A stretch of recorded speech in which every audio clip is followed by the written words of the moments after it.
Welcome to Understanding Autism. I'm Dr. Kevin Spencer. Throughout this course, we will explore autism through a comprehensive lens, one that acknowledges the full complexity and diversity of the autism spectrum. The definition of autism has changed dramatically over the years, and so have our perceptions of what it means to be autistic.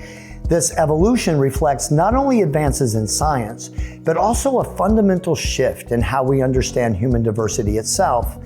At the heart of this transformation is the autism acceptance movement, which seeks to celebrate those with autism.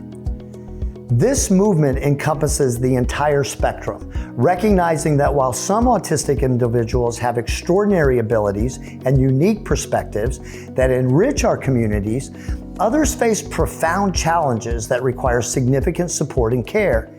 The reality is, an estimated 27% of people on the autism spectrum have such profound impairments that they require 24-hour care.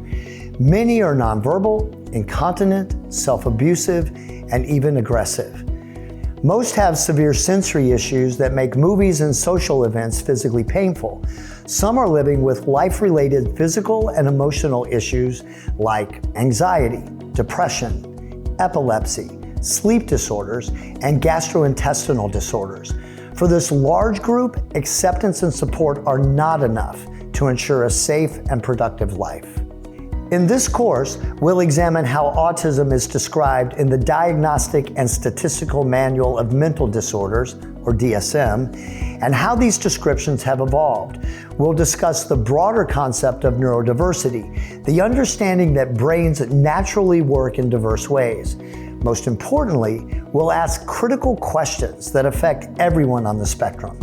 Should autistic children be encouraged to conform to their neurotypical peers, or should their differences be respected and accommodated?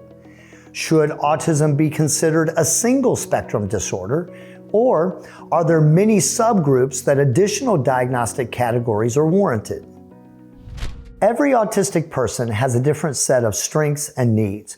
While there's no single right answer for how to support an autistic person, there are many good approaches, from celebrating neurodiversity and building on their strengths to providing intensive therapeutic interventions and comprehensive care. This isn't just an academic conversation. The way we answer these questions has real implications for how autism is perceived and treated in schools, workplaces, healthcare settings, and our communities. Together, we'll explore what it truly means to understand and support the full autism spectrum. Before we go further, let's clarify an important term you'll hear throughout this course: neurodivergence. Neurodivergence is the term we use when someone's brain processes, learns, and behaves differently from what's considered typical. It was formerly considered to be a problem or seen as abnormal, but scientists now understand that neurodivergence isn't inherently an issue for the individual, and that in some instances, it has societal benefits. Neurodiversity is the concept that people's brains process information, function, and present behaviorally in a variety of ways. Rather than assuming there's something wrong or problematic when people don't operate the same way others do, neurodiversity embraces differences. The concept of neurodiversity recognizes that both brain function and behavioral traits reflect the diversity of the human population. The essential message of neurodiversity movement is that all minds matter. Each human being is endowed with different neurologically based strengths and challenges, and the key to enhancing the quality of life of each person and for society as a whole is to respect and celebrate those differences, connect each person to their strengths, and provide support to overcome the challenges. Neurodiversity can be divided into two categories: neurotypical and neurodivergent people. Neurotypical people may have no idea that they're neurotypical because the subject has never likely come up for them in the past. Neurotypical people usually hit developmental and behavioral milestones at the same time and ages considered standard for most people. Once grown, they generally move through their life without having to wonder if their brains are functioning in the same way that other people's do. In contrast, Neurodivergence is the term for people whose brains function differently in one or more ways from those people who are considered standard or typical.